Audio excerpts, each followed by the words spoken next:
यहाँ पे पहले हम लोग कुछ क्वेश्चंस बीच बीच में देखेंगे पास्ट पेपर्स के, ठीक है, जो आईएमएट में जेनेटिक्स के आए हुए हैं। या तो हम उसकी एक सेपरेट क्लास कर लेते हैं कल के लिए। आज हम सिर्फ टॉपिक्स जो रह गए हैं वो कवर करते हैं, ठीक है। सो अभी के लिए let's start a new topic, ठीक है। हम लोगों ने लास्ट वाली क्लास में हमने लॉ ऑफ सेग्रीगेशन पढ़ा था। इसके अलावा हमने देखा था कुछ क्वेश्चंस जो कि एबी ब्लड ग्रुप सिस्टम के थे, और आरएच फैक्टर के बारे में देखा था, सही है। आज मैं आपको थोड़ा सा कुछ पॉइंट्स हैं जिनको डिस्कस करना चाहूँगी।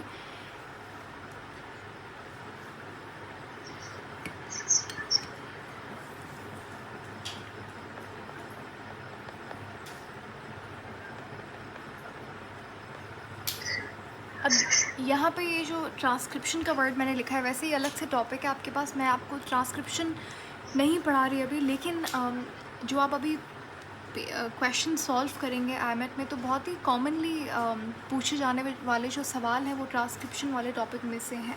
जैसे कोडॉन और एंटी कोडॉन वाली जो टर्म्स थी वो, और मेरे ख्याल से किसी ने कहा भी था कि जो है कोडॉन एंटी कोडॉन में बहुत प्रॉब्लम होती है। तो ये इसके अलावा जो भी पॉइंट्स हैं, आई थिंक आपने कहा था, तो जितने भी इम्पॉर्टेंट पॉइंट्स हैं जेनेटिक्स में जो कि एमसीक्यूज़ के हवाले से ज़रूरी हैं वो हम कवर करेंगे। वैसे सबको पता है कि हमारे पास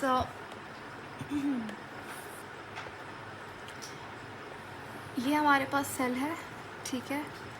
यहाँ पे आ गया हमारा न्यूक्लियस में प्रेजेंट है क्या, डीएनए, जो कि किस फॉर्म में है, क्रोमैटिन की फॉर्म में, सही है। अब होता क्या है कि डीएनए जो है ये न्यूक्लिक एसिड है, डीऑक्सीराइबोन्यूक्लिक एसिड, सबको पता है, ठीक है। एक पॉलीमर है, ये हेट्रोपॉलीमर। अब डीएनए से होता क्या है कि हम कहते हैं कि डीएनए डिसाइड करता है आप कैसे दिखते हो। डीएनए डिसाइड करता है कि आप मतलब ओवरऑल एवरीथिंग, ठीक है। आपका फिनोटाइप क्या होगा वो आपका जीनोटाइप डिसाइड करता है, आपका जेनेटिक मटेरियल डिसाइड करता है। आपका डीएनए हर चीज़ डिसाइड कर रहा होता है कि आपकी बॉडी में कौन सा प्रोटीन बनेगा, कितना प्रोटीन बनेगा, हार्मोन्स कौन से बनेंगे, आपकी हाइट क्या होगी, फिज़ीक कैसा होगा, एवरीथिंग। सवाल ये है कैसे। तो ये प्रोसेस होता है, यानी कि जैसे फॉर एग्जांपल आपके जीन्स के अंदर इन्फॉर्मेशन है कि आपके बाल जो हैं वो ब्लॉन्ड होंगे, ठीक है, या ब्लैक होंगे या कुछ भी। तो अब वो इन्फॉर्मेशन, यानी कि बाल कैसे, बालों में जो प्रोटीन है केराटिन, वो बनेगा कैसे और कौन से टाइप का बनेगा, वो एक इंसान का डीएनए डिसाइड कर रहा है। वो कैसे कर रहा है, वो ट्रांसक्रिप्शन और ट्रांसलेशन से कर रहा है। होता क्या है कि डीएनए के अंदर जो इन्फॉर्मेशन लॉक्ड है वो जाता है, डीएनए बनाता है क्या, आरएनए। सो डीएनए से जब आरएनए बनता है, इस प्रोसेस को आप कहते हैं ट्रांसक्रिप्शन, ठीक है। और डीएनए से जो इन्फॉर्मेशन जाती है आरएनए को बनाने के लिए, ये देखिए, इस प्रोसेस को हम लोग कहते हैं ट्रांसक्रिप्शन, ठीक है।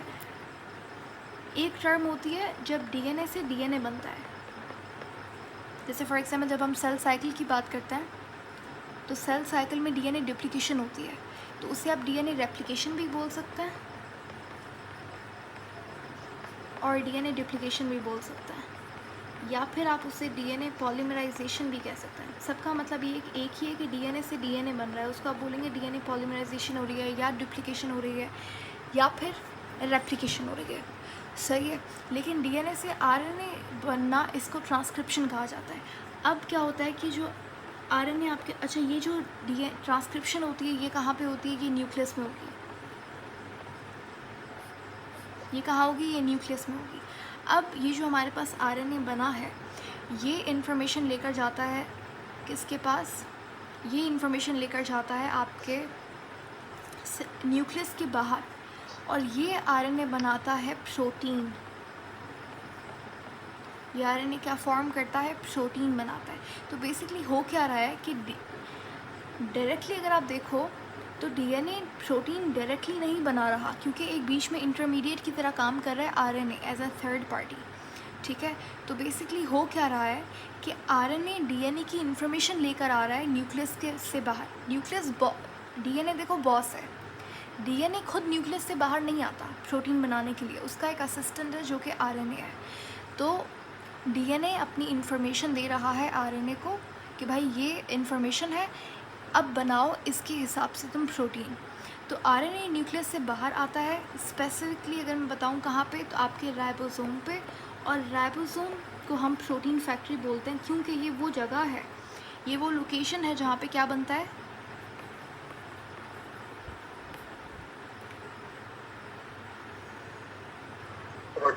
प्रोटीन बनता है। ठीक है, फैक्ट्री क्या होती है जहाँ पे कोई चीज़ बन रही हो। तो राइबोसोम जो है वो प्रोटीन फैक्ट्री इसलिए कहलाता है क्योंकि यहाँ पे प्रोटीन बन रहा है। अब ये जो प्रोसेस है जब आरएनए से प्रोटीन बन रहा है, इसको हम कहते हैं ट्रांसलेशन। अभी तक हमने क्या पढ़ा, हमने पढ़ा कि डीएनए से आरएनए का बनना कहलाता है ट्रांसक्रिप्शन, ये प्रोसेस न्यूक्लियस में हो रहा है। फिर आरएनए से बनता है प्रोटीन, ये कहलाता है ट्रांसलेशन। ये कहाँ पे हो रहा है, ये राइबोसोम पे हो रहा है। अब आरएनए के हमारे पास 3 टाइप्स होते हैं। एक हमारे पास होता है mRNA, एक है tRNA और एक है rRNA। ठीक है, अच्छा, डीएनए से इंफॉर्मेशन आ रही है आरएनए के पास और आरएनए फिर कोड कर रहा है प्रोटीन के लिए और वैसा डिज़ायर्ड प्रोटीन बन रहा है according to the desire of DNA. अब जो आरएनए, अब ये तीनों आरएनए का फंक्शन अलग अलग है। जो आरएनए का टाइप डीएनए से इंफॉर्मेशन लेकर आ रहा है वो है mRNA। mRNA क्या कर रहा है,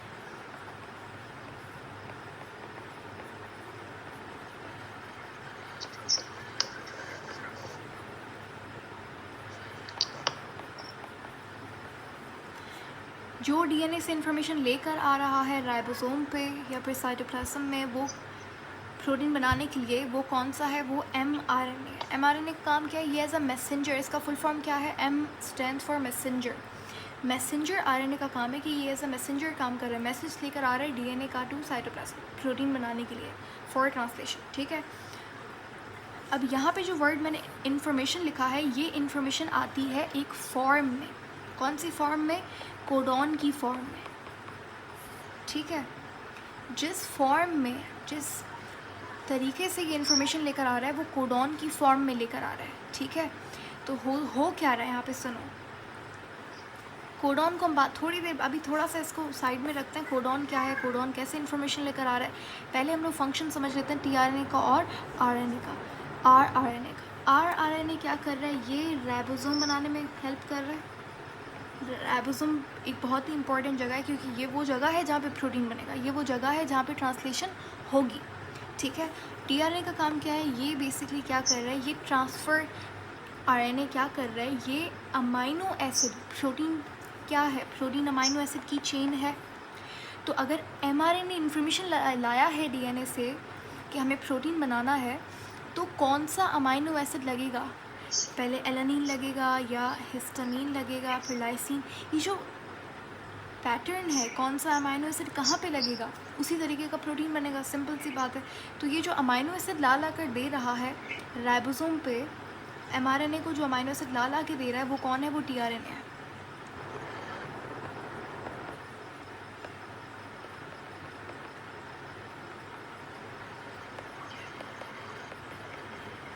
टीआरएनए के 2 काम है, मेन 2 काम है टीआरएनए का। पहला क्या करेगा, वो अमाइनो एसिड ला कर दे रहा है साइटोप्लाज्म से राइबोसोम पे। ठीक है, mRNA को कह रहा है कि अच्छा ये अमाइनो एसिड आपको चाहिए, ये रहा अमाइनो एसिड, लगा दो।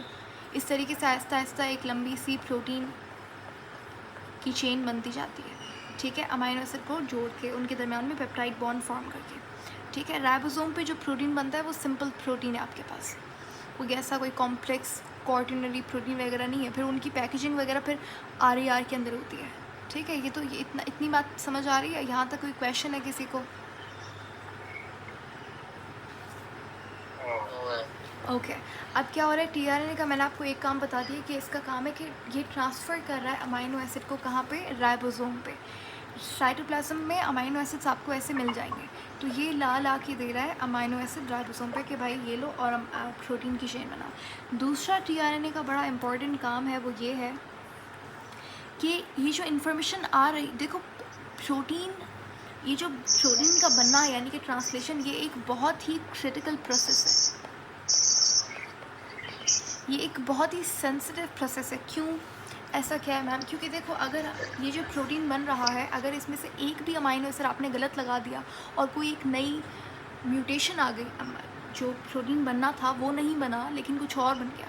अगर फॉर एग्जांपल 57 अमाइनो एसिड है आपके पास टोटल, अगर मैं उसमें से एक अमाइनो एसिड भी गलत लगा दूँ, लाइसिन की जगह पे मैंने अर्जिनिन लगा दिया, तो आपको आपका डिज़ायर्ड प्रोटीन नहीं मिलेगा, ऊपर से म्यूटेशन अलग होगी और कोई एक नई डिज़ीज़ हो जाएगी, नया डिसऑर्डर हो जाएगा। सही है? तो इसीलिए ये जो इन्फॉर्मेशन आ रही है कोडॉन की फॉर्म में, इस इन्फॉर्मेशन को रीचेक करना बहुत इम्पॉर्टेंट है। ठीक है? तो इसीलिए हमारी बॉडी के अंदर एक चेकिंग सिस्टम है। तो टीआरएनए वही काम कर रहा है कि भाई ये जो कोडॉन है, हर कोडॉन का एक एंटी कोडॉन होता है। तो टीआरएनए क्या करता है, ये इन्फॉर्मेशन को रीचेक करता है। इसके पास होता है एंटी कोडॉन और हर कोडॉन का एंटी कोडॉन होता है, तो ये बेसिकली मैच करता है, अच्छा ये कोडॉन सही है, ये सही है। अब हम समझते हैं कोडॉन क्या है। ठीक है, व्हाट इज़ कोडॉन? तो बेसिकली क्या होता है, मैंने आपसे कहा कि एमआरएनए जो डीएनए से इन्फॉर्मेशन ला रहा है, डीएनए से जो इन्फॉर्मेशन आ रही है एमआरएनए के पास, एमआरएनए जो इन्फॉर्मेशन कैरी कर रहा है वो कर रहा है कोडॉन की फॉर्म में। अब ये कोडॉन है क्या? कोडॉन बेसिकली 3 न्यूक्लियोटाइड का एक कोड है। एक कोडॉन में 3 न्यूक्लियोटाइड होते हैं। एक कोडॉन 3 न्यूक्लियोटाइड से बना हुआ है और ये कोड करता है, हर कोडॉन से एक अमाइनो एसिड कोड होता है। यानी कि अगर एक कोडॉन है तो उसके पास इन्फॉर्मेशन होगी एक अमाइनो एसिड बनाने की। अगर मेरे पास एक कोडॉन आया, उसमें था कि भाई ATC, ये है, एग्जाम्पल दे रही हूँ, ऐसा होता नहीं है, ये हिस्टामीन का कोड है, तो हिस्टामीन आके लगेगा। ठीक है, तो एक कोडॉन बना हुआ किससे है? 3 न्यूक्लियोटाइड से बना हुआ। ये आपने याद रखना है, MCQ के लिए बहुत इंपॉर्टेंट पॉइंट है ये। और एक कोडॉन एक अमाइनो एसिड के लिए कोड करता है। सही है? फॉर एग्जाम्पल ये, और आप देखोगे, आप गूगल कर सकते हो, ये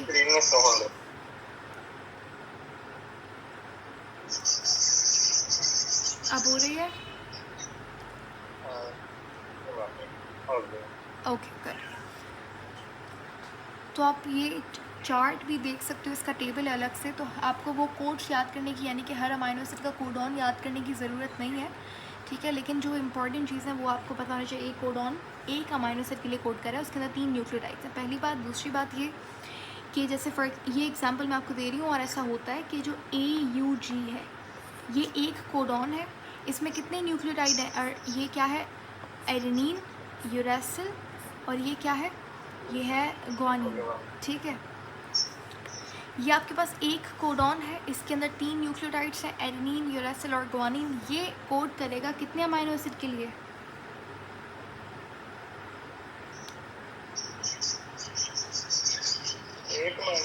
ये एक अमाइनो एसिड के लिए कोड करेगा। और ये पता है, ये कोड होता है हिस्टामीन का।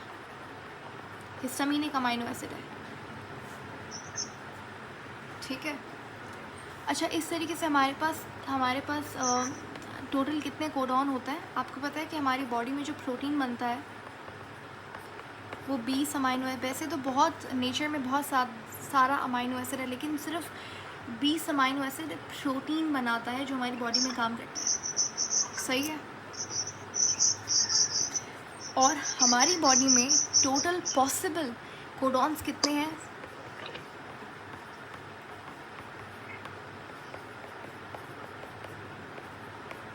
64।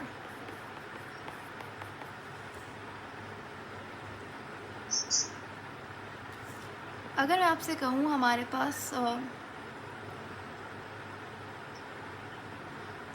अगर मैं आपसे कहूँ हमारे पास 27 न्यूक्लियोटाइड्स हैं,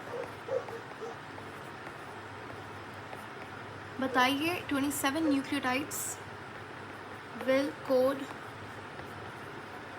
फॉर, अगर तो आपको समझ आ गया तो ये आप बहुत आसानी से जल्दी से ये जवाब दे सकते हैं। How many amino acid. So the question is कि आपके पास 27 अमाइनो एसिड से बताइए ये कितने अमाइनो एसिड के लिए कोड करेंगे। सॉरी 27 न्यूक्लियोटाइड्स हैं। कितने? 9। 9। गुड गुड, क्योंकि आपको अब क्लियर हो गया कॉन्सेप्ट कि भाई अगर एक अमाइनो एसिड के लिए 3 न्यूक्लियोटाइड हैं तो अगर मेरे पास 27 न्यूक्लियोटाइड्स हैं तो कितने अमाइनो एसिड होंगे? 9 होंगे। क्रॉस मल्टीप्लाई करवा देंगे आप, यहाँ पे क्या एक्स्ट्रा हो गया, यहाँ पे 27। यहाँ पे मल्टीप्लाई हो रहा है, वहाँ जाके डिवाइड हो जाएगा 3 और ये आ जाएगा आपके पास 9।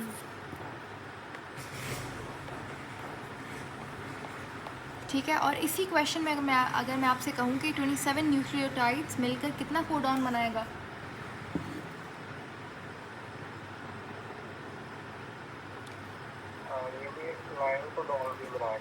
एग्जैक्टली कितना कोडॉन बना सकता है कि 9, क्योंकि एक कोडॉन में अगर 3 न्यूक्लियोटाइड्स हैं तो 9 कोडॉन्स में 27 न्यूक्लियोटाइड्स होंगे। सिंपल, सही है।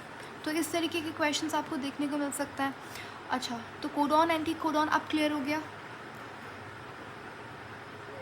तो कोडॉन एंटी कोडॉन के बारे में इतनी information is more than enough. ठीक है, ये टॉपिक हमारा यहाँ पे कंप्लीट हो गया। उसके बाद हमारे पास एक छोटा सा टॉपिक है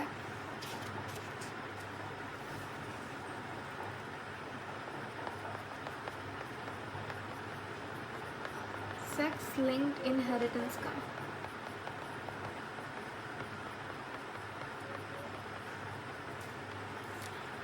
इसके अंदर बेसिकली ये कॉन्सेप्ट दिया था आपका टी.एच. मॉर्गन ने। उन्होंने कहा था कि कुछ ऐसे कैरेक्टरिस्टिक्स हैं, कुछ ऐसा एलील्स, कुछ ऐसे जीन्स हैं जो कि सिर्फ आपको, अच्छा देखें, इस पर जाने से पहले मैं आपको बता दूं, क्रोमोसोम की जब हम बात करते हैं तो हमारे पास एक सोमैटिक सेल, देखो 2 तरीके का सेल होता है। एक होता है नॉर्मल बॉडी सेल जिसको आप सोमैटिक सेल कहते हैं, जैसे आपका स्किन सेल हो गया, आपका हेयर सेल, जितना भी गैमेट्स के अलावा सेल है वो क्या कहलाएगा? Somatic cell. और जो आपके पास एक है आपके पास गैमेट्स जो कि रिप्रोडक्टिव सेल है, स्पर्म और ओवम की बात हो रही है। ठीक है, तो सोमैटिक सेल के अंदर जो क्रोमोसोम नंबर होगा वो कैसा होगा? डिप्लॉइड या फिर हैप्लॉइड? डिप्लॉइड, यानी कि 2n। टोटल कितना होगा? 46। सही है। जब बात करते हैं गैमेट की, तो गैमेट्स के अंदर यानी कि स्पर्म और ओवम के अंदर हमारे पास जो क्रोमोसोम नंबर है वो क्या होगा? वो हाफ होगा, यानी कि n। ठीक है, कितना होगा क्रोमोसोम यहाँ पे? 23। अच्छा, 46 को आप यहाँ पे 23 पेयर लिख सकते हैं।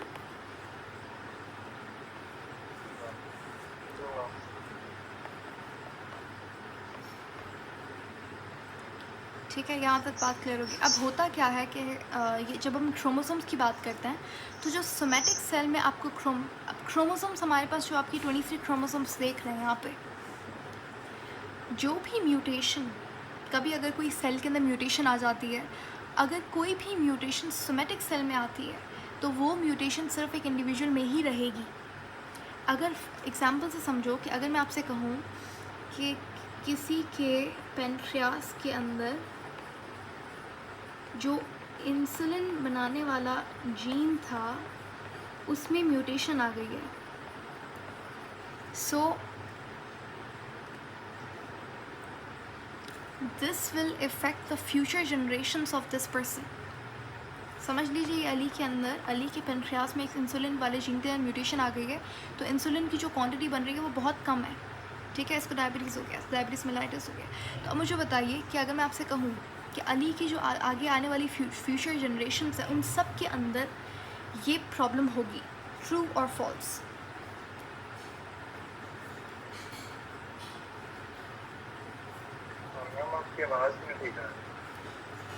आपको एक कंडीशन दी है मैंने, आपके पास एक बंदा है इसका नाम अली है, इसका पेनक्रियास के अंदर इंसुलिन का जीन जो था उसके अंदर म्यूटेशन आ गई है। सो द क्वेश्चन स्टेटमेंट दी आपको कि जो आगे अली की आने वाली जनरेशन्स हैं उन सब में क्या ये प्रॉब्लम होगी, येस और नो?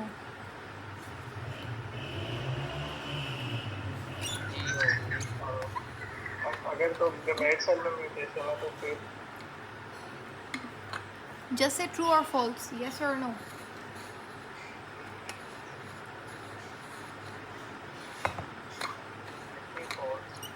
फॉल्स एंड एक ट्रू एक फॉल्स, इस तरीके से आंसर्स हैं, ठीक है।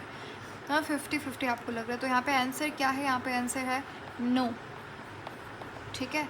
तो यहाँ पे यही पॉइंट मैं आपको समझाना चाह रही थी कि जब भी हमारे पास म्यूटेशन सोमैटिक सेल में आती है, पेनक्रियास का सेल कैसे सोमैटिक सेल है, जब भी म्यूटेशन किसी सोमैटिक सेल में आएगी तो वो पास ऑन नहीं होगी।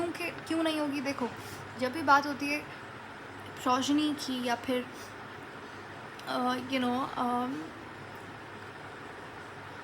एक म्यूटेशन को पास ऑन करने के लिए, यानी कि एक इंडिविजुअल कौन से दो सेल से बनता है, गैमेट से बनता है, स्पर्म और ओवम फर्टिलाइज होगा तभी वो ज़ायगोट बनाएगा।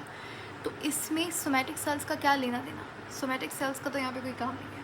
तो इसका मतलब अगर कोई म्यूटेशन सोमैटिक सेल्स में आती है तो वो पास ऑन नहीं हो सकती, ठीक है, अनटिल एंड अनलेस अगर किसी जर्म सेल के अंदर म्यूटेशन, किसी गैमेट के अंदर म्यूटेशन आ जाती है, उस वक्त क्या होगा कि वो फिर फ्यूचर जनरेशन्स में भी पास ऑन होगी। और यही कॉन्सेप्ट होता है एवोल्यूशन का। इवॉल्व चीज़ें मतलब लिविंग ऑर्गेनिजम्स कैसे इवॉल्व हुए, सो यही थ्योरी थी ना डार्विन की। उन्होंने कहा था कि अगर हमारे पास म्यूटेशन होती है, चलो डार्विन की थ्योरी तो सर्वाइवल ऑफ द फिटेस्ट थी, लेकिन एक ये जो मैंने आपसे चीज़ कही ना कि जब सोमैटिक सेल के अंदर म्यूटेशन आती है तो वो आगे आने वाली जनरेशन्स में पास ऑन नहीं होती पास ऑन, ये तो आज हमें पता है। लेकिन आप बैक इन द टाइम चले जाओ, हिस्ट्री में चले जाओ, तो एक साइंटिस्ट थे, बहुत ही फेमस नाम है इनका, पहली बार एवोल्यूशन का कॉन्सेप्ट इन्होंने दिया था, इन्होंने लेमार्क नाम था इनका, इन्होंने थ्योरी दिया। ये एक्स्ट्रा पॉइंट्स मैं आपको बता रही हूँ यहाँ पे। इन्होंने थ्योरी दी, इनकी थ्योरी का नाम था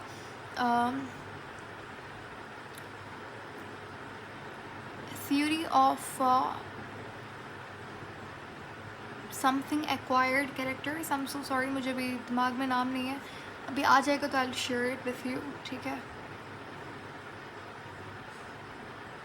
थ्योरी ऑफ कुछ वर्ड है और मैंने उसके बाद एक्वायर्ड कैरेक्टर भी जस्ट मेरे दिमाग से निकल गया है, बट खैर लेमार्क ने यही कॉन्सेप्ट दिया था कि अगर तो किसी, जैसे इन्होंने कहा कि जो जिराफ है वो क्योंकि उसके दरख्त के पत्ते ऊपर होते हैं तो इसीलिए उसको वो खाने थे, हर्बीवोर है, तो उसका नेक क्या वो होता गया, लंबा होता गया, इसीलिए जो शॉर्ट हाइटेड जिराफ्स थे वो पॉपुलेशन में कम होने लगे और इस तरीके से एवोल्यूशन हो गया उनकी, जो कि अब हमें पता है कि ये थ्योरी गलत है, ठीक है। क्यों गलत है, क्योंकि वो जो चीज़ हो रही है नेक वाली, वो तो सोमैटिक सेल में हो रही है, सही है।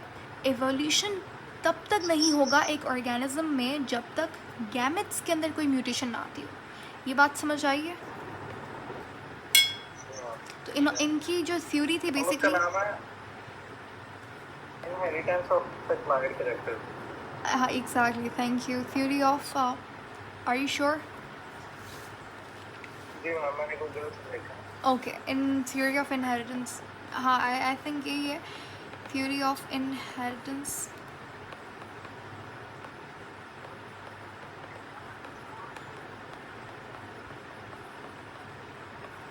तो इन्होंने यही कहा था कि अगर हमारे पास कोई भी ऑर्गेनिज्म एक कैरेक्टर को एक्वायर कर, जैसे जिराफ लॉन्ग नेक वाले कैरेक्टर को एक्वायर कर रहा है अपने अंदर, लेकिन फिर लेमार्क ने कहा इसकी वजह से एवोल्यूशन हो रहा है। आज हमें पता है ये थ्योरी गलत है, क्योंकि जब तक गैमेट्स के अंदर कोई म्यूटेशन नहीं होती वो पास ऑन नहीं हो सकता, सही है।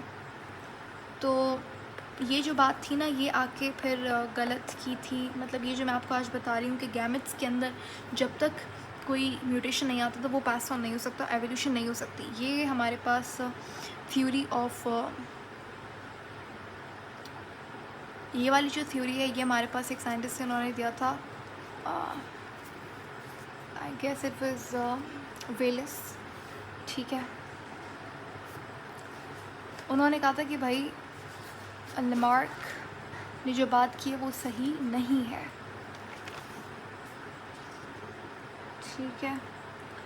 So far any questions?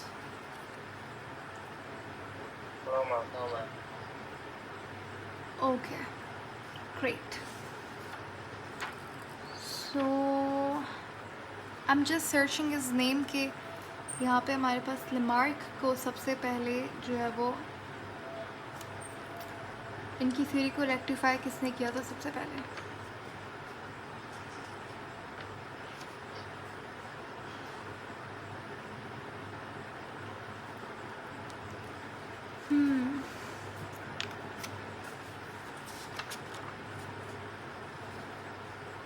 Okay, he was Westman, ठीक है जी। हाँ बिल्कुल, ये तो अगेंस्ट लेमार्क बेसिकली रेक्टिफाई किया था इन्होंने थ्योरी को। इन्होंने कहा था कि जब तक जर्म सेल के अंदर नहीं होगा तब तक म्यूटेशन नहीं होगी, मतलब म्यूटेशन जर्म सेल में नहीं होती तब तक एवोल्यूशन नहीं हो सकती। सही है, क्योंकि जर्म सेल्स ही तो वो सेल्स है जो कि आगे आने वाली जनरेशन्स को बना रहा है। इनकी थ्योरी थी theory of germinal continuity. Anyways, coming back to the topic, ये पॉइंट आपको होपफुली क्लियर हो गया होगा कि म्यूटेशन का गैमेट के अंदर आना इज़ इम्पॉर्टेंट फॉर एवोल्यूशन।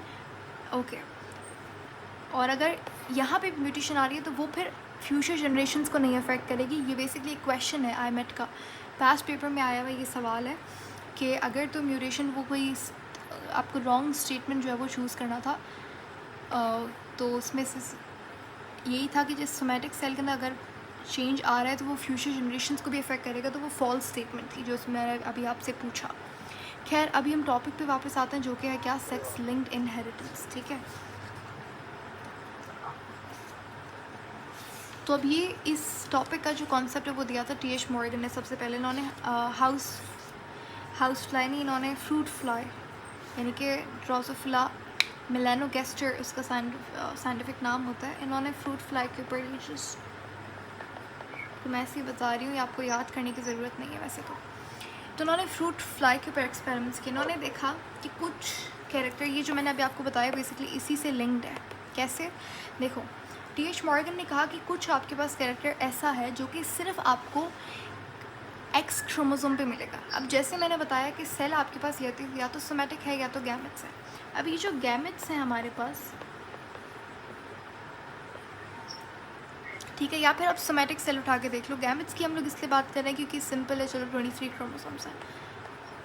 अब ये जो 23 क्रोमोसोम्स है, अगर आप इसका पूरा इस तरीके से पिक्चर बनाओ जिसको आप कैरियोटाइप बोलोगे, तो ये जो 23 क्रोमोसोम्स हैं इनमें से 22 क्रोमोसोम्स जो हैं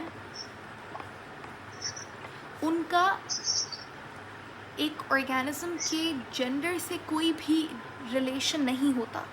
एक मेल और एक फीमेल में ये 22 क्रोमोसोम्स एग्जैक्टली सेम होता है, कोई डिफरेंस नहीं है। इन क्रोमोसोम्स को हम कहेंगे ऑटोसोम्स। ठीक है, और जो ये 23rd क्रोमोसोम है, ये वो क्रोमोसोम है जो किसी का जेंडर डिसाइड करते हैं, या फिर जो भी जितने भी gender related, sex related characteristics होंगे वो ये 23rd क्रोमोसोम डिसाइड करेगा। ठीक है, इसे हम कहते हैं सेक्स क्रोमोसोम। अब ये दो तरीके का होता है, मेल के अंदर ये होगा Y और फीमेल के अंदर X। ठीक है, बेसिकली पेयर की फॉर्म में होता है। कैसे?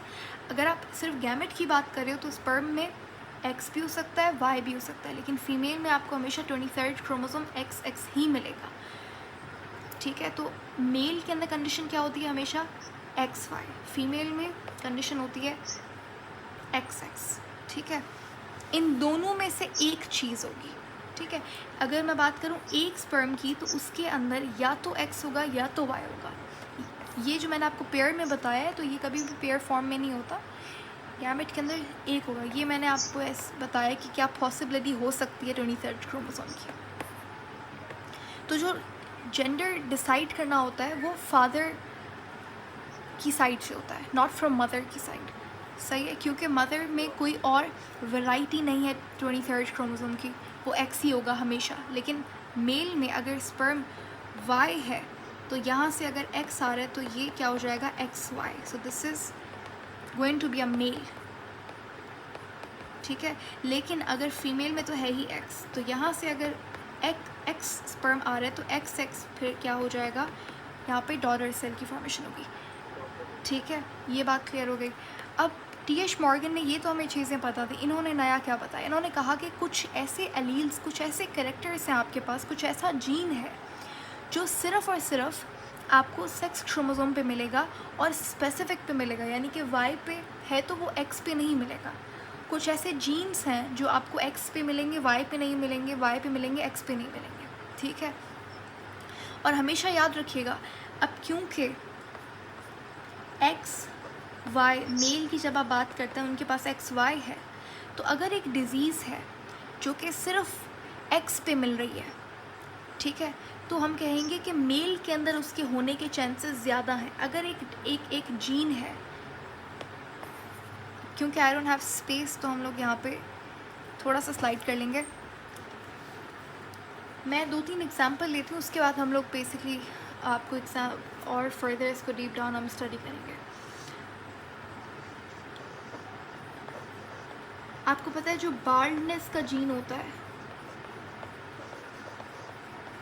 वो सिर्फ मेल में प्रेजेंट होता है, क्योंकि वो एक्स वाई पे होता है, एक्स पे नहीं होता। तो बाल्डनेस आपको मेल्स में दिखती है, फीमेल में नहीं दिखती, क्योंकि एक्स पे वो जीन मौजूद ही नहीं है, ठीक है। इसी तरीके से आपके पास एग्जाम्पल है ईयर पिन्ना का एक स्पेसिफिक शेप होता है जो कि सिर्फ आपको वाई पे मिलेगा, ठीक है। ईयर पिन्ना पे जो हेयर ग्रोथ होती है वो सिर्फ वाई पे मिलती है, तो ये कैरेक्टर आपको सिर्फ मेल में मिलेगा, फीमेल में नहीं मिलेगा, ठीक है। यहाँ पे इस जगह पे कानों पे ईयर पे जो ईयर पिन है इस पे हेयर ग्रोथ होती है, वो आपको फीमेल में नहीं मिलेगी, आपको मेल में मिलेगी, क्योंकि वो जो स्पेसिफिक जीन है वो वाई पे प्रेजेंट है, एक्स पे प्रेजेंट ही नहीं, और फीमेल में तो वाई होता ही नहीं, सही है। लेकिन मसला होता है कि देखिए कोई अगर कैरेक्टर एक्स पे है वाई पे नहीं है तो वो फीमेल में भी हो सकता है, मेल में भी हो सकता है, क्योंकि एक्स तो दोनों में है ना, एक्स फीमेल में भी है, एक्स वाई में भी मेल में भी है। समझो इसको हम एक एग्जांपल से समझते हैं। हम बात करते हैं कुछ डिजीज़ेस की, यहाँ पे कलर ब्लाइंडनेस की फॉर एग्जांपल। आपको पता है कलर ब्लाइंडनेस जो है वो एक एक्स लिंक्ड डिसऑर्डर है। ये आपको इस कलर ब्लाइंडनेस का जो जीन है वो आपको एक्स क्रोमोसोम पे मिलेगा, वाई पे नहीं मिलेगा। लेकिन मसले की बात यहाँ पे ये है कि ये एक एक्स, मतलब अच्छी बात है ये कि ये एक रिसेसिव जीन है। कलर ब्लाइंडनेस का जो जीन है वो एक्स पे है और कैसा है, रिसेसिव है। अगर मेरे पास 2 एक्स हैं, अगर एक नॉर्मल है, कैपिटल इज़ फॉर नॉर्मल, और ये जो मैं स्मॉल एन बना रही हूँ ये है इफेक्टेड का, इफेक्टेड मतलब जिसके ऊपर कलर ब्लाइंडनेस का जीन है। तो यहाँ पे अच्छी बात ये रिसेसिव है। तो अगर मेरे पास 2 एक्स हैं, अगर एक नॉर्मल है एक रिसेसिव है, ये कलर ब्लाइंडनेस वाला है, ठीक है, ये कलर ब्लाइंडनेस का जीन मैंने यहाँ पे बनाया। तो मुझे बताइए ये जो यहाँ पे बंदा बनेगा वो नॉर्मल होगा या फिर उसके अंदर कलर ब्लाइंडनेस का जीन आपको मिलेगा? नॉर्मल होगा, क्योंकि डोमिनेंट हमेशा एक्सप्रेस करता है। पहले लॉ ऑफ डोमिनेंस पढ़ा है हमने, डोमिनेंट हमेशा एक्सप्रेस करेगा। तो यहाँ पे क्या है, कलर ब्लाइंडनेस का जीन तो है लेकिन वो कैसा है, वो रिसेसिव है। इसका मतलब ये हमेशा याद रखना, फीमेल्स जो होती हैं, जितना भी आपके पास ये जो यहाँ पे पॉइंट लिख रही है बहुत इंपॉर्टेंट है, जितनी भी एक्स लिंक्ड रिसेसिव डिसऑर्डर्स हैं उनका मेल के अंदर होने का ख़तरा ज़्यादा है, क्योंकि मेल में क्या है, एक्स वाई, उनके अंदर सिर्फ एक एक्स है। तो अगर एक एक्स है उसके ऊपर अगर कलर ब्लाइंडनेस का जीन आया है, किसी भी और डिजीज़ जैसे हीमोफीलिया हो गया, ये भी एक एक्स लिंक्ड रिसेसिव ही है। तो अगर एक उन बेचारों के पास एक ही एक्स है तो क्या है कि इसके अंदर आपके पास होने के चांसेस 100% है, सही है। लेकिन अगर आप तो मेल के अंदर चांसेस ज़्यादा हैं, फीमेल के अंदर कम है, क्योंकि अगर फीमेल में हुआ भी इफेक्टेड तो वो क्या हो जाएगा, जो नॉर्मल वाला है वो उसको डोमिनेट कर लेगा। फीमेल में तब ही होगा जब दोनों क्या होंगे, रिसेसिव होंगे। रिसेसिव कब एक्सप्रेस होता है, जब दोनों होमोजाइगस रिसेसिव हो। क्लियर? ठीक है। अब हम लोग इसे समझते हैं कुछ क्वेश्चंस के थ्रू। आपको पता है हीमोफीलिया जो है इसको रॉयल डिजीज़ भी कहा जाता है, क्योंकि हीमोफीलिया जो है वो आपका जो ब्रिटिश रॉयल फैमिली है उसके अंदर ये डिज़ीज़ प्रेजेंट है, उसके अंदर ये हीमोफीलिया के जीन्स मौजूद हैं, इसीलिए इसको रॉयल डिजीज़ कहा जाता है। तो खैर हीमोफीलिया भी कैसा है, हीमोफीलिया भी एक एक्स लिंक्ड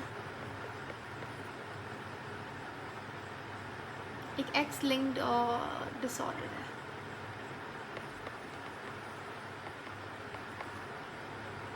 ठीक है, लेकिन लेकिन लेकिन लेकिन जब आपके पास, ये हम लोग बात कर रहे हैं रिसेसिव चीज़ों की, अगर तो हमारे पास एक एक्स लिंक्ड डोमिनेंट डिसऑर्डर आ जाता है तो उस केस में फीमेल्स में भी उतने ही % वो चीज़ होगी जितना मेल में होगी, क्योंकि फीमेल के अंदर एक भी अगर वैसा डोमिनेंट आ गया, एक एक्स आपके पास नॉर्मल है, दूसरा वाला अफेक्टेड है, ये अफेक्टेड है, तो क्योंकि वो डोमिनेंट है तो इस वजह से वो एक्सप्रेस करेगा और वहाँ पे फीमेल्स में भी डेंजर होगा, बहुत ज़्यादा डेंजर होगा। इसका एग्जांपल देखो, मसल डिस्ट्रॉफी, मसल काम करना बंद कर देता है, मसल डिस्ट्रॉफी, सही है। मसल को जब नरिशमेंट नहीं मिल पाती तो वो उससे हम डिस्ट्रॉफी कहते हैं। इसके फिर टाइप्स होते हैं, जैसे ड्यूशीन डिस्ट्रॉफी, एक हमारे पास मेरे ख्याल से बेकर्स होती है, बेकर्स डिस्ट्रॉफी। खैर इसमें ये भी एक जेनेटिक डिसऑर्डर है जिसके अंदर बेसिकली जो जीन होता है डिस्ट्रॉफिन वो नहीं बनाता, आपका डीएनए वो प्रोटीन्स नहीं बना पाता, डिस्ट्रॉफिन प्रोटीन, तो ये डिजीज़ होती है मसल डिस्ट्रॉफी। ये एक जेनेटिक डिसऑर्डर है, लेकिन ये कैसा जेनेटिक डिसऑर्डर है, एक्स लिंक्ड डोमिनेंट, जिसका मतलब ये है कि अगर मेरे पास एक फ़ीमेल है और वो एक उसके पास नॉर्मल है, ये नॉर्मल है, ठीक है, लेकिन एक उसके पास ये मसल डिस्ट्रॉफी वाला जीन है, तो बताइए ये अफेक्टेड होगी या नहीं होगी? गुड, क्योंकि ये डोमिनेंट है, एक्स लिंक्ड है लेकिन डोमिनेंट है। अगर डोमिनेंट एक भी हुआ तो फिर वो ख़तरे की बात है। इसके अलावा यहाँ पे एक पॉइंट जो मैंने मिस कर दिया, आपको बताना चाहिए था, वो ये है जितना भी एक्स लिंक्ड रिसेसिव डिसऑर्डर है वो फीमेल्स के अंदर तो नहीं होगा, लेकिन फीमेल के अंदर एक भी एक्स, कलर ब्लाइंडनेस का एग्जांपल लेते हैं, अगर एक भी एक्स कलर ब्लाइंडनेस का हुआ तो ये फीमेल कैसी होगी, ये नॉर्मल, देखो ये अफेक्टेड तो नहीं होगी, इसके अंदर कलर ब्लाइंडनेस इसके फिनोटाइप में तो नहीं होगा, लेकिन इसके जीन में, इसके जीनोटाइप में वो जीन तो है ना कलर ब्लाइंडनेस का, तो जब इसका आगे जनरेशन बढ़ेगी, सही है, तो इसके बच्चों में वो कलर ब्लाइंडनेस का जीन आने के बहुत ज़्यादा चांसेस है, स्पेशली जो मेल चिल्ड्रन होंगे इसके, उसके अंदर। तो इसका मतलब हम इसे क्या बोलेंगे, हम इसे बोलेंगे कैरियर, ठीक है। अब मैं आपको बताऊं नॉर्मल क्या होता है। नॉर्मल तब होगा जब उसके दोनों एक्स जो है वो क्लियर हैं, ठीक है, नॉट अफेक्टेड।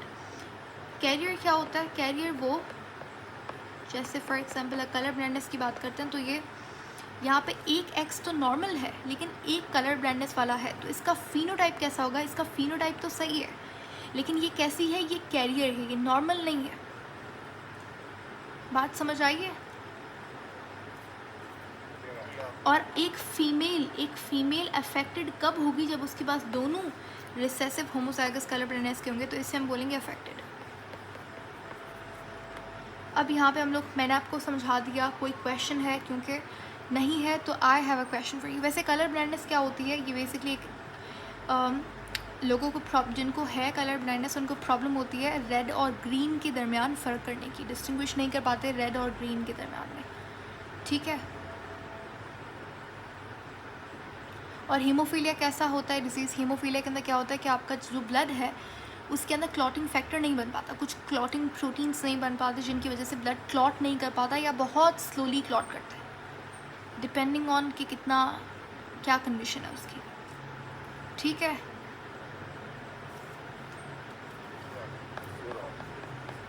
अब आपके पास यहाँ पे क्वेश्चन है, एक आपके पास है नॉर्मल मेल, इसका हम क्रॉस करवाएंगे किसके साथ, हीमोफिलिक अब आपने चीज़ याद रखनी है, मैंने आपको यहाँ पे चीज़ बता दी है। जब मैं बोलूँगी नॉर्मल फीमेल, उसका मतलब है दोनों एक्स सही है, दोनों एक्स कैसा है, नॉर्मल है। जब मैं बोलूँगी हीमोफिलिक कैरियर, इसका मतलब उसके पास हीमोफिलिक जीन तो है लेकिन एक्सप्रेस नहीं हुआ हुआ, रिसेसिव तरीके से है, ठीक है। कैपिटल एन आप यूज़ करेंगे नॉर्मल के लिए, स्मॉल एन आप यूज़ करेंगे जो रिसेसिव कैरेक्टर है उसके लिए।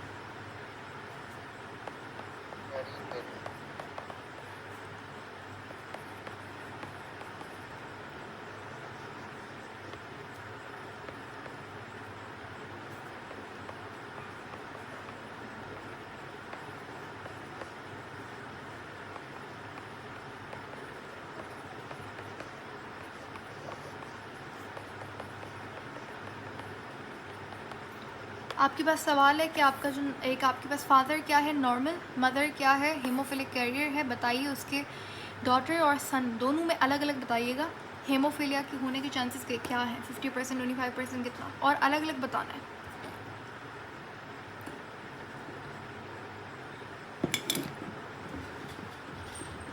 आई थिंक पास्ट पेपर्स आज हमें टाइम नहीं मिलेगा करने का, तो we'll do all the past papers tomorrow. मैं आपको बता दूँ, दिखा दूँ एक बार।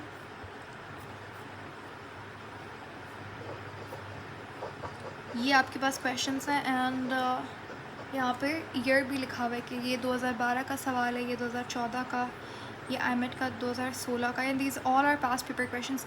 और जेनेटिक्स बहुत ही इंपॉर्टेंट चैप्टर है, इसीलिए मुझे यहाँ पे काफ़ी अच्छी क्वांटिटी में क्वेश्चंस मिले। आपको एक पेपर में तकरीबन 2-3 क्वेश्चंस मिल जाएंगे जेनेटिक्स के।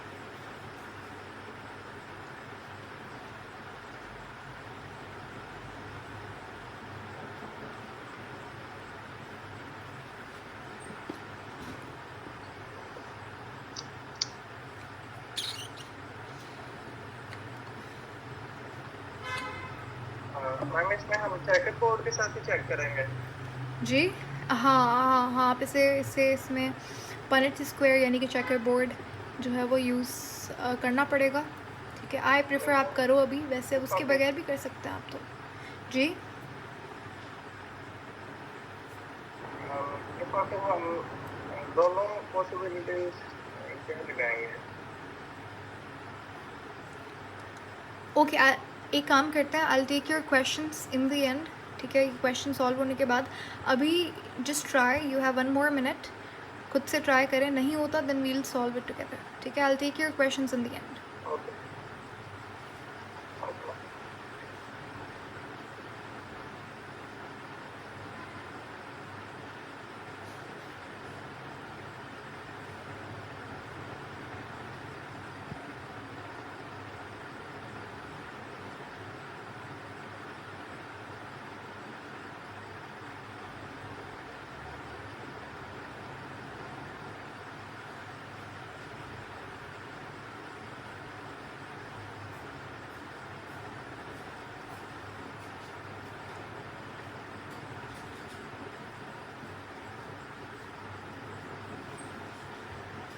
डन।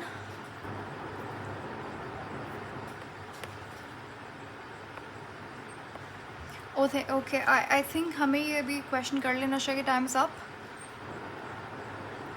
रेडी? मैम जी अभी मैं कर रहा हूँ, 1 मिनट रुक जाए। Okay.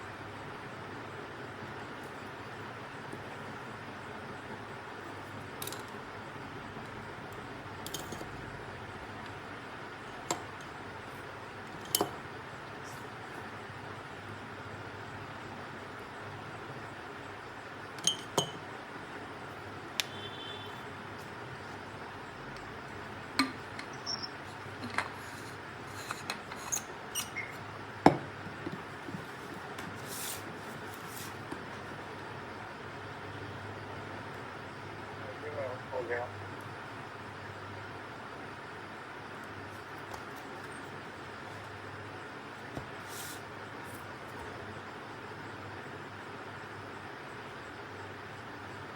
Okay, I am starting to explain this question, ठीक है। अगर आप कर रहे हैं तो it's okay, continue doing that, ठीक ठीक है, लेकिन मैं यहाँ पे अभी एक्सप्लेन कर रही हूँ आपको। देखें, आपको क्या करना है, लॉ ऑफ डोमिनेंस में आप सबसे पहले क्या कर रहे थे, आपको बेसिकली पहले इनका जीनोटाइप लिखना है स्टेप बाय हो गया स्टेप। मैम। हो गया, okay. So what do you think, आपको क्या लगता है क्या हो गया होंगे? मैम। जो सन होगा जी, उसके पास 100% चांसेस होंगे कि उसको हेमोफीलिया हो, लेकिन ओके। जो डॉटर होगी वो कैरियर ही रहेगी। 100% ऑर्डर कैरियर है? जी मैम। ओके, कोई भी मतलब, मैम सन में 50% सकती हो। अच्छा आप ओके, सन में 50% होंगे। सन में 50% और डॉटर में? मतलब 100% कैरियर ही रहेगी, यानी ओके। 0% चांसेस है हेमोफीलिया के। बाकी कोई नॉर्मल नहीं है यहाँ पे? डॉटर नॉर्मल नहीं है? No ma'am. ओके, लेट्स, एक नॉर्मल है, एक नॉर्मल 50% है, एक कैरियर है और एक नॉर्मल है। ओके। Let's find out. पहले आप क्या करेंगे, आप जीनोटाइप लिखेंगे। नॉर्मल मेल है, यानी कि मेल कैसा होता है, एक्स वाई, ठीक है, फादर एक्स वाई है, दोनों नॉर्मल है, ठीक है। हीमोफिलिक कैरियर फीमेल, यानी कि एक्स एक्स है, लेकिन एक एक्स कैसा है हमारे पास, एक तो नॉर्मल है, एक अफेक्टेड है, तो ये कैरियर फीमेल हो गई हीमोफिलिया की, ठीक है। अब आप क्या करेंगे, आप सिंपल आप यहाँ पे पनेट स्क्वायर बनाएंगे और इनका क्रॉस करवाएंगे। उससे पहले आप चलें गैमेट्स बना लें यहाँ पे, लेकिन खैर ये जब आप बहुत स्टार्ट में न्यू कर रहे होते हैं चीज़ें, तब आपको ये चीज़ें करवाई जाती हैं। उसके बाद सो इट्स जस्ट ये फॉर्मेलिटी है, गैमेट्स बनाओ ना बनाओ। खैर ये आपके पास बन गया। आप इनको पनेट स्क्वायर में क्रॉस करवा के देखें। मैं यहाँ पे डायरेक्ट क्रॉस करवा रही हूँ। आई प्रेफर आप डायरेक्ट क्रॉस प्लीज़ मत करवाइएगा, ठीक है। Always use Punnett square. Okay, ये मैंने क्रॉस करवा दिया, समझ लें मैंने पनेट स्क्वायर बना लिया दिमाग में। अब देखें ये मेरे पास रिजल्ट आ गई। ये एक्स एक्स है, यानी कि ये डॉटर है, और कैसी डॉटर है, नॉर्मल। तो अभी I think Abu Bakr you said कि 100% कैसी होगी, कैरियर, तो ये कैसी है, नॉर्मल, सही है। अच्छा, उसके बाद ये डॉटर कैसी है यहाँ पे, कैरियर। और यहाँ पे अगर आप देखें तो ये क्या है, ये तो अफेक्टेड है, और ये भी अफेक्टेड होना चाहिए। एक सेकेंड, ये कैप स्मॉल एन है, ठीक है।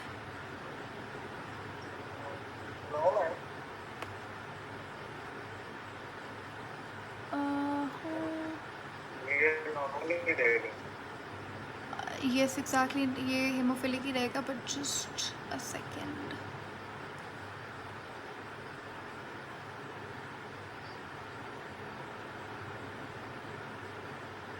ओके, या सही है बिल्कुल। तो ये कैसा है हमारे पास यहाँ पे, सन कैसा है यहाँ पे, नॉर्मल है ये। नॉर्मल। क्लियर हो गया सबको?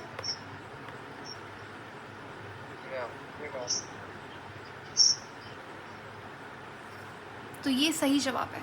So it means you guys need practice, और इसके हम और भी क्वेश्चंस करेंगे तो आसानी से आपको समझ आ जाएगा। जस्ट आपको थोड़ा सा चेकर बोर्ड में सही से क्रॉस करवाना है, बस, और कुछ नहीं है यहाँ पे। अगर मैं आपसे पूछूँ what is the possibility of haemophilic daughters, तो आप क्या कहेंगे, 0%। और कैरियर डॉटर की क्या पॉसिबिलिटी है, तो 50%। 50% कैसे, क्योंकि डॉटर को मैंने 100% माना, तो आधी उसमें, यानी कि एक, टोटल 2 डॉटर्स हैं, एक उसमें अफेक्टेड है, तो 50% हुआ, ठीक है। और अगर मैं पूछूं सन हीमोफिलिक सन कितना, तो वो भी 50% है। और बाकी अगर आपसे पूछा जाए टोटल चिल्ड्रन में कितने % चिल्ड्रन हीमोफिलिक होंगे,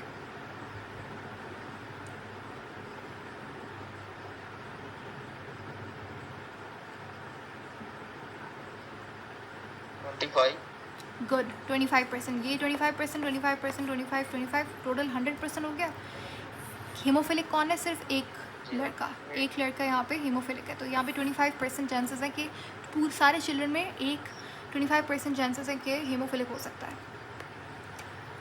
okay, last question of the day and then we'll be done. उसके बाद we are only left with the past paper questions, जो कि कल की हमारी क्लास होगी and that would be the last class of this chapter.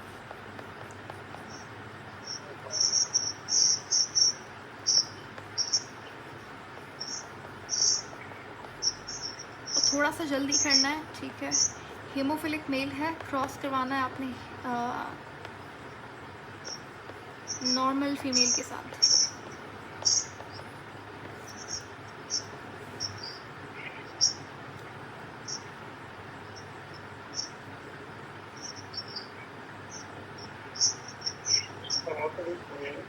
Normal female के साथ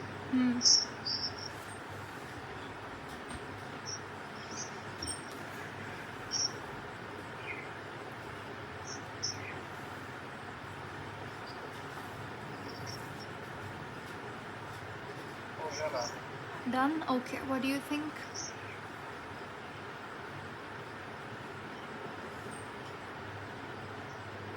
हाँ, हो गया। हाँ, तो क्या लगता है आपको?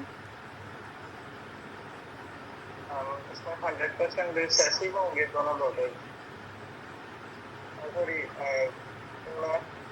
कैरियर होंगे दोनों डॉटर्स का, ठीक है, और लेकिन हेल्दी होंगे और दोनों मेल नॉर्मल होंगे। ठीक है,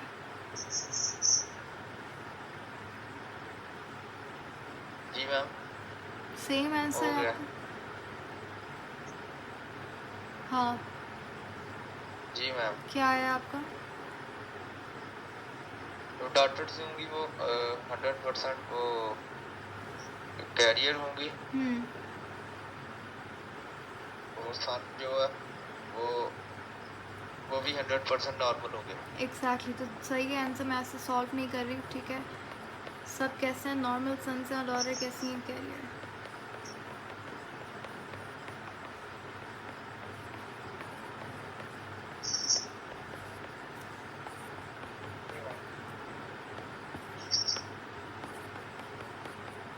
नेक्स्ट है आपके पास फादर हीमोफिलिक है, क्रॉस करवाना है आपने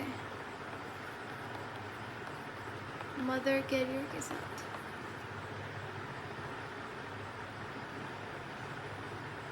ये अभी हमने क्वेश्चन कर लिया ना वैसे? नहीं, ये यहाँ पे नॉर्मल मेल था, ठीक है।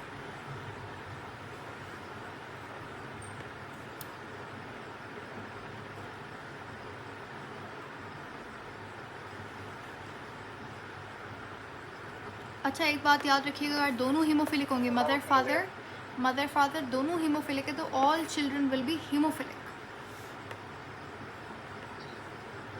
हो गया सॉल्व। ओके, क्या है आप? एक डॉटर कैरियर होगी और एक डॉटर अफेक्टेड होगी।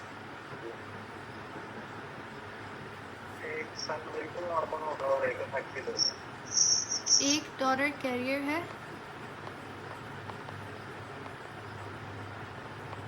एक अफेक्टेड है, सन और जी मैम, हो गया। एक सन और एक डॉटर अफेक्टेड है, 50% इफेक्टिव है, अफेक्टेड है, हाँ, 25% कैरियर है और 25% हेल्दी है। Okay.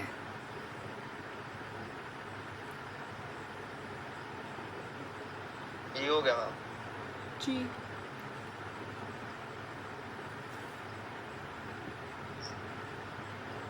Career daughter 50% and 50% daughter जो है वो अफेक्टेड होंगी, और सन जो है वो भी 50% अफेक्टेड होंगे और 50% जो है हेल्दी होंगे।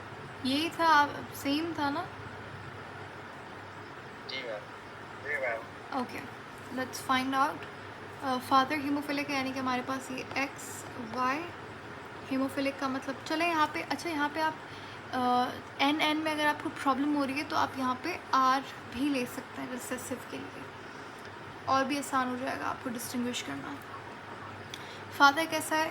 हीमोफिलिक है। हीमोफिलिक का मतलब क्या है कि इसके पास एक्स जो है वो इस तरीके से मदर कैरियर है, यानी कि यहाँ पे एक नॉर्मल है, एक हेमोफिलिक एक्स आ गया। सही है, अब क्रॉस करवाएं इसका।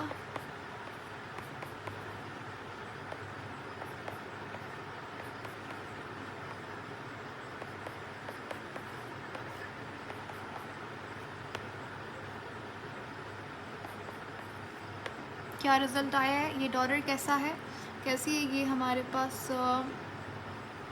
कैरियर हुई। ये कैसी हैं, ये अफेक्टेड है।